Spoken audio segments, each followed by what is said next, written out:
नागपुरात सोपलांनी घेतला आडके घाणेगावकरांच्या घरी सकाळच्या न्याहारीचा आस्वाद। बार्शी विधानसभा मतदारसंघात 7व्या वेळेस निवडून आलेले आमदार व माजी मंत्री दिलीप सोपल 4.5 दशके राजकारणात सक्रिय आहेत। त्यांचा बार्शीतला सर्व क्षेत्रातला आणि सर्व स्तरातला दोस्ताना आणि संपर्क सर्वज्ञात आहे। त्यांचे बार्शीशी असलेले ऋणानुबंध राज्यातील कोणतेही शहरात गेले तरी त्यांची पाठ सोडत नाहीत। नमस्कार, मी नीता देव। आपण पाहत आहात बार्शी टुडे यूट्यूब चॅनल। बार्शीचे माजी उपनगराध्यक्ष बाळासाहेब आडके आणि साहित्यिक सोमेश्वर घाणेगावकर हे सोपल यांचे गेल्या अनेक वर्षापासून निकटवर्तीय स्नेही आहेत। हिवाळी अधिवेशनानिमित्त सोपल हे आपले नातू आर्यन सोपल यांच्यासोबत नागपूरला गेले होते।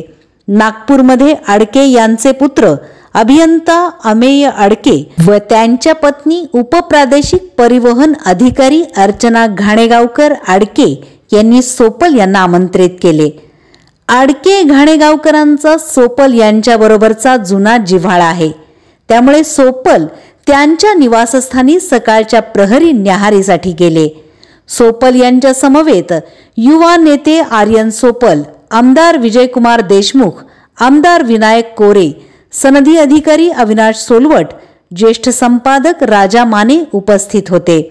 यावेळी आडके घाणेगावकर परिवाराने सोपल यांची राज्य विधानसभेच्या तालिका अध्यक्षपदी निवड झाल्याबद्दल त्यांचा यथोचित सन्मान केला। आपण पाहत आहात बार्शी टुडे यूट्यूब चॅनल।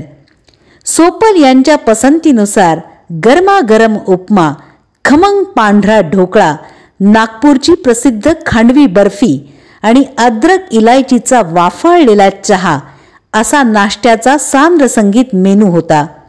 नागपूरच्या कडाक्याच्या थंडीत स्वेटर मफलरच्या उबदारीत सोपल यांनी गरमागरम नाश्त्यासोबत मित्रांचा सहवास आणि मनमुराद गप्पांचा आस्वाद घेतला।